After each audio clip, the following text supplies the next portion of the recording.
Hello everyone, welcome to aspirant exam study. मैं विजय ठाकुर अपने channel पे आप सभी का स्वागत करता हूँ। आज की हमारी क्लास बहुत ज़्यादा इम्पोर्टेंट होने वाली है।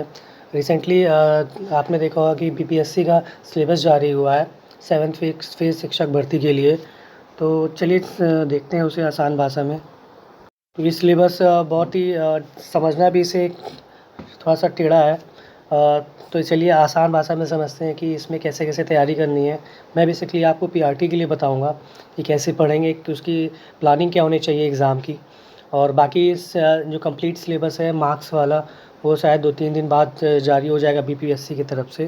फ़िलहाल जो इनिशियल आया है अभी सिलेबस, चलिए वो देखते हैं क्या है और कौन कौन लोग भर सकते हैं और क्या क्या है इस एग्ज़ाम में। चलिए पूरा जानते हैं। उससे पहले चैनल अभी आपने सब्सक्राइब नहीं किया तो प्लीज़ सब्सक्राइब कर दें, लाइक करें, कमेंट करें, शेयर करें, ज़्यादा से ज़्यादा वीडियो देखें, वीडियो एंड तक देखिएगा। चलिए आज की अपनी वीडियो शुरू करते हैं क्लास। जैसा कि देख सकते हैं कि इसकी सबसे पहले शैक्षिक योग्यता क्या होनी चाहिए। शैक्षिक योग्यता तो बाद में आएगी, पहले कौन कौन लोग भर सकते हैं फॉर्म। तो इसमें जो भी बिहार से फॉर्म लोग नहीं हैं वो यहाँ पे फॉर्म नहीं भर सकते हैं। बिहार का निवास प्रमाण पत्र होना बहुत ज़रूरी है। वही लोग सिर्फ फॉर्म भर सकते हैं जिनके पास बिहार का निवास प्रमाण पत्र है। तो मूल निवासी समझ लीजिए, उन्हीं के लिए ये भर्ती है और सही भी है। अगर हम स्टेट वालों को अपने स्टेट वालों को काम नहीं देंगे तो बाहर वाले स्टेट वाले कौन काम देगा दूसरे स्टेट वालों को। ये यूपी थोड़ी ना है। चलिए देखते हैं नया और क्या है आगे। देख सकते हैं कि केवल बिहार के उम्मीदवारों के लिए अलाउ है ये। उसके बाद आपको किसी भी स्ट्रीम में जो बैचलर डिग्री है वो आपका 50% होना चाहिए इसमें। देख सकते हैं 50% स्ट्रीम में होना चाहिए, चाहे आपने किसी से भी कुछ भी ग्रेजुएट किया हो, टेक्निकल हो चाहे नॉन टेक्निकल हो। तो आप 50% के अगर ऊपर हैं तो आप ये फॉर्म भर सकते हैं ग्रेजुएशन में। नीचे चलिए अपन और देखते हैं क्या है इसमें। देख सकते हैं कि SC ST और EWS OBC के लिए, महिला के लिए, मतलब जो महिलाएं हैं उनके लिए 25% अंक होने चाहिए। SC ST EWS OBC और महिलाएं, इसमें से OBC SC ST में सब आएंगे और महिलाओं के लिए इसमें अलग से कहा गया है, देख लीजिए। तो 45% अंक होने चाहिए। 5% की आपको छूट दी गई है। अगला पॉइंट देखते हैं। DLED BT BEd BSCED और टेट परीक्षा के साथ बीएड आवश्यक अनुभव के साथ पास होना अनिवार्य है। मतलब आप इसमें टेट परीक्षा बिहार की पास किए हों वो, और BLED, वहाँ की भाषा में BLED DLED BTC सब भर सकते हैं। देख सकते हैं आप, लिखा हुआ है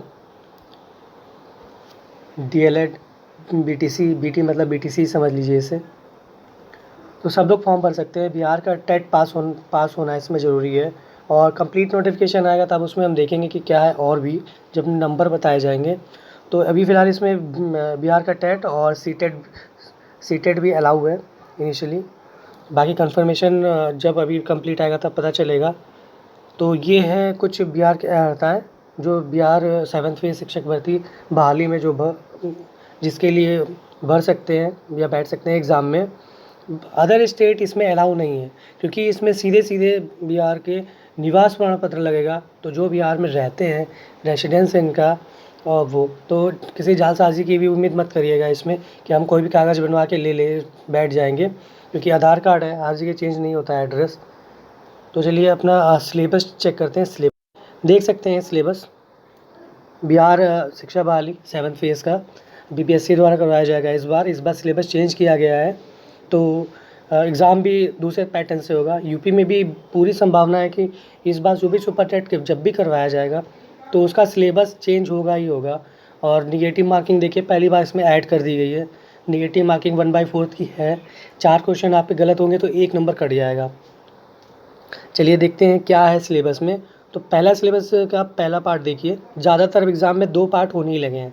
पहले पार्ट में आपका सिर्फ क्वालिफाइंग नेचर का होता है, जिसमें आपको मिनिमम नंबर दे दिया जाता है कि आपको इतने नंबर लाएंगे तब आपकी दूसरा पार्ट चेक होगा, अदरवाइज़ चेक नहीं होगा।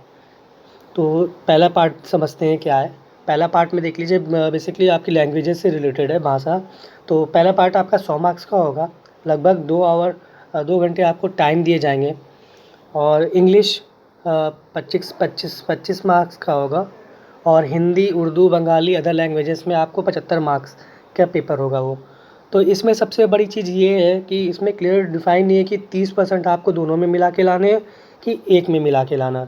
तो आपके लिए यही होगा कि आप इसके लिए दोनों में इसका 30% नंबर लाएँ तो सही रहेगा, कोई कन्फ्यूज़न नहीं रहेगा। इंग्लिश में भी आपको सिर्फ पास होने से काम नहीं चलेगा, आपको 30% नंबर लाने ही होंगे, और हिंदी में तो आप ले ही आओगे 30%, कोई दिक्कत ही नहीं है, जो भी आपकी लैंग्वेज है। तो ये है कि आपको पहला पार्ट आप पास होंगे तभी आपका दूसरा पार्ट चेक होगा, अदरवाइज़ चेक नहीं होगा। 100 नंबर का होगा पहला पार्ट, जिसमें आपको 120 मिनट दिए जाएंगे। पहला उसमें भी 2 पार्ट है। इन पहले पार्ट में कि इंग्लिश 25 मार्क्स का होगा, जिसमें आपको 30% उसका लाना होगा, और हिंदी, उर्दू, जो भी आपके अदर लैंग्वेजेस है लोगे आप, उसमें 75 मार्क्स का वो होगा, उसमें भी 30% आपको लाना होगा। नेक्स्ट पार्ट देखते हैं हम अपना कि नेक्स्ट पार्ट क्या है।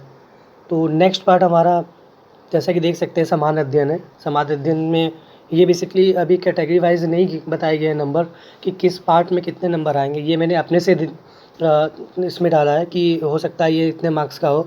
ये मैंने इसमें गैस वर्किंग करके इसमें डाला है कि ज़्यादातर एग्ज़ाम में जो जिस पैटर्न पे क्वेश्चन आते हैं उसी पैटर्न को देख के मैंने डिवाइड किया है कि ये मार्क्स इतने मार्क्स का हो सकता है। दूसरा पार्ट बेसिकली सबसे ज़्यादा मोटा मोटा समझ लीजिए कि ये 150 मार्क्स का होगा आपका, जिसमें आपको समान अध्ययन जितने भी वनडे एग्ज़ाम के सब्जेक्ट हैं, रेलवेज़ की तैयारी करने वाले लोग जानते हैं, और अदर भी तैयारी कर रहे होंगे। आजकल प्रतियोगी का टाइम है, प्रतियोगी परीक्षाओं का सब तैयारी करते ही हैं, तो ये वनडे एग्ज़ाम जैसा ही है बिल्कुल, ज़्यादातर चीज़ें वही पूछी गई हैं। इसमें सबसे बड़ा जो इफ़ेक्ट आया है, जो भी टीचिंग पे हम लोग पढ़ते हैं डीएलएड, बीटीसी या बीएड में, अपना टीचिंग से रिलेटेड वो पार्ट इसमें सीडीपी हटा दिया गया है। बाल विकास से रिलेटेड चीज़ें इसमें हटाई गई हैं। समझ नहीं आ रहा है क्यों, क्योंकि शिक्षक भर्ती है तो उसमें बाल विकास तो रहता ही है। हम चाहे टेट लें चाहे सीटेट लें, उसमें ये एक पोर्शन तो रहता ही है, तो 10-20 नंबर का भी सही, लेकिन देना चाहिए था ये। चलिए नहीं है तो कोई नहीं, हम अदर पार्ट देखते हैं अपना। इसमें देख लीजिए, सबसे पहले गणित आएगा आपका। पहले नंबर डिवीज़न बाद में देखिएगा, पहले देखिए क्या क्या है सब्जेक्ट इसमें। पहले गणित है, फिर आपका मानसिक क्षमता, रीजनिंग, फिर समान जागरूकता। इसमें आपका Bihar portion plus current affair plus जो भी जीके है जनरल, वो आपका पूछा जाएगा। बिहार से इसमें ज़्यादा पूछने की संभावना है, क्योंकि बिहार का पेपर है तो सामान्य ज्ञान वहीं पे होगा ज़्यादातर। नेक्स्ट देखते हैं हमारा क्या है। तो समान जागरूकता है, जैसे मैंने कहा बिहार से करंट अफेयर्स आएंगे इसमें ज़्यादातर, और जो भी क्योंकि इसमें 2 कैटेगरी होती है, बेसिकली करंट अफेयर की हो जाती है, और बाकी जनरल जो जीके पूछा जाता है वो है। तो चलिए देखते हैं नेक्स्ट पार्ट क्या है। तो समान विज्ञान होगा, और सामाजिक विज्ञान, भारतीय राष्ट्रीय आंदोलन, भूगोल, पर्यावरण, जो कि एक बेसिक स्ट्रक्चर होता है, एक बेसिक भर्ती का, वही इसमें लिया गया है। आप मान लीजिए पीसीएस पैटर्न है ये, तो वही उठा के इसमें डाल दिया गया है। सीसेट और पीसीएस में रहता है ना, स्टेट पीसीएस, सीसेट पैटर्न और बाकी ये सारी चीज़ें वही है। तो नंबर डिवीज़न देख लेते हैं, मेरे अकॉर्डिंग ऐसा होना चाहिए। गणित में 20 क्वेश्चन आ सकते हैं 20 मार्क्स के, रीजनिंग भी 20 हो सकती है, और समान जागरूकता 30 नंबर का, क्योंकि इसमें करंट अफेयर भी मिला होगा, जीके भी मिला होगा, और विज्ञान 20 नंबर का, सामाजिक विज्ञान 20 नंबर का, भारतीय राष्ट्र आंदोलन 10 मान लीजिए आप इसको, भूगोल 20 नंबर का, पर्यावरण 10 नंबर का। आप सामाजिक विज्ञान इसमें कुछ कम ज़्यादा कर सकते हैं, बाकी ऐसे डिवीज़न होगा लगभग जो कि 150 नंबर का होने वाला है।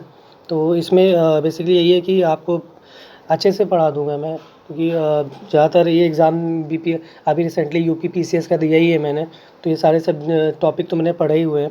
तो छोटे छोटे वीडियोज़ बना के मैं इसमें आपको दे दूँगा, इसमें कोई दिक्कत नहीं है आपकी तैयारी की। इसमें इस पेपर में सबसे बड़ी चीज़ ये है कि इसमें नेगेटिव मार्किंग भी इसमें ऐड कर दिया गया है। 1/4 की 0.25 की है इसमें नेगेटिव मार्किंग, तो बहुत ध्यान से करना होगा आपको। और इसमें बेसिकली जो भी लूसेंट से आप क्या क्या पढ़ सकते हैं देख सकते हैं आप। इंग्लिश ग्रामर पढ़ लीजिए, हिंदी की भी आती है लूसेंट की, मैथ की तो रहती ही है, रीजनिंग हो गई, और रीजनिंग अरिहंत की होती है, पर वो ज़्यादातर शॉर्ट में रहता है आपको, लेकिन उसमें क्वेश्चन बहुत होते हैं, आपको मिल जाएंगे। करंट अफेयर्स के लिए लूसेंट या फिर स्पीडी, जो भी आपके पास अवेलेबल हो पास में वो आप ले सकते हैं। बाकी जो जितने भी हैं, गणित हो गया, मान लीजिए आप हाईली स्टैंडर्ड के लिए ही तैयार करिए तो ज़्यादा सही रहेगा। मिनिमम आप 10th मान के चलिए, और सामान्य क्षमता भी, रीजनिंग भी आप 10वीं 12वीं तक ही मान के चलिए। पेपर में तो उन्होंने 8वीं तक दे रखा है, लेकिन आपको क्योंकि जो दिया रहता है उससे ज़्यादा ही पढ़ के जाइए। तो सामान्य जागरूकता देख लीजिए, इसमें हो जाएगा। सामान्य विज्ञान भी आपको लेवल 10वीं तक तो पढ़ना ही होगा। विज्ञान भी लेवल वही है 10-12। आंदोलन, भूगोल, फिर पर्यावरण। अगर शॉर्ट में चाहते हैं तो महेश कुमार बड़वाल की आती है NCERT, टॉप क्वेश्चंस की बुक होती है वो, मैं उसी से ही पढ़ता हूँ, तो आप उसको ले सकते हैं। टॉप NCERT क्वेश्चंस होते हैं उसमें। महेश कुमार बड़वाल की है, कॉस्मोस पब्लिकेशन की है, तो ले सकते हैं अच्छे से आप उसे। चलिए देखते हैं इसमें आरक्षण में क्या है। तो इसमें जो सबसे महिलाओं के लिए बहुत अच्छा चांस है, क्योंकि एक अच्छा प्राइमरी में इसमें जो आरक्षण दिया गया है महिलाओं को, उसमें 50% आरक्षण दिया जाएगा। समझ रहे हैं ना, जितनी भी सीटें हैं उसमें 50% महिलाओं का ही कब्जा है। तो जितनी भी महिला उनके लिए तो एक सुनहरा मौका है, दोनों हाथों से पकड़ लीजिए आप इस मौके को। और फिर 11वीं से 12वीं में जो भी पढ़ाएंगे, मतलब जो अपर में है, तो उनके लिए भी उनके सीटों में भी 35% महिला आरक्षित है। तो आपके लिए सीधा सीधा सा मौका है, पढ़िए और बस बीट करिए। आपके लिए सीटें रिज़र्व की गई है पहले से ही। तो ये कुछ BPSC का सामान्य सा बताने की कोशिश की है मैंने, जिसमें अच्छी तरह समझ में आ जाए आखिर है क्या इसमें। उसमें तो बहुत सारा दे रखा और हौच-पौच करके कि ये होना चाहिए। तो आप साधारण भाषा में समझिए कि आपको क्या पढ़ना है, और पढ़िए वही जो एग्ज़ाम में है। हमें ग्रंथ पढ़ने से कोई मतलब नहीं है, एग्ज़ाम पास होना चाहिए बस। ये टू द टॉपिक हो, उसके आस-पास हो, बस इतना बहुत है। तो मैं अच्छे से इसके वीडियोज़ दे दूँगा आपको। चैनल देखते रहिएगा जब, और अपनी तैयारी करते रहिए, क्योंकि आजकल वैकेंसीज़ आती नहीं है बहुत, और जो आ रही है तो दोनों हाथ से पकड़िए उसे। तो चलिए ये था कुछ हमारा पार्ट 1 पार्ट 2 BPSC के थ्रू जो कहा गया है। पहले पार्ट में आपको 30% लाना ही होगा, उसके बाद ही आपकी सेकंड पार्ट चेक होगा, अदरवाइज़ फेल कर दिया जाएगा। CDP इसमें नहीं है, जो नया है इसमें ये बता रहा हूँ मैं। और इसमें नेगेटिव मार्किंग नहीं है। एक चीज़ और भी कि ये पेपर बहुत जल्दी होगा, क्योंकि जितने भी स्टेट एग्ज़ाम ये सब वाले होते हैं, ये नोटिफिकेशन से 1-2 महीने के अंदर ले लेते हैं, क्योंकि ये बहुत जल्दी में भी हैं, इसलिए कह रहा हूँ। बिहार अदर दूसरे स्टेट के लोग इसमें फॉर्म नहीं भर सकते हैं। प्लीज़, आपके पास निवास प्रमाण पत्र नहीं है बिहार का तो मत भरिए, आप नहीं हो सकते इसमें। कोई भी अगर करेंगे तो आप चेकिंग में बाहर हो जाएंगे, जालसाजी करके बनाते भी हैं। तो इसमें पूरी तकिया कि जो है वही भरें।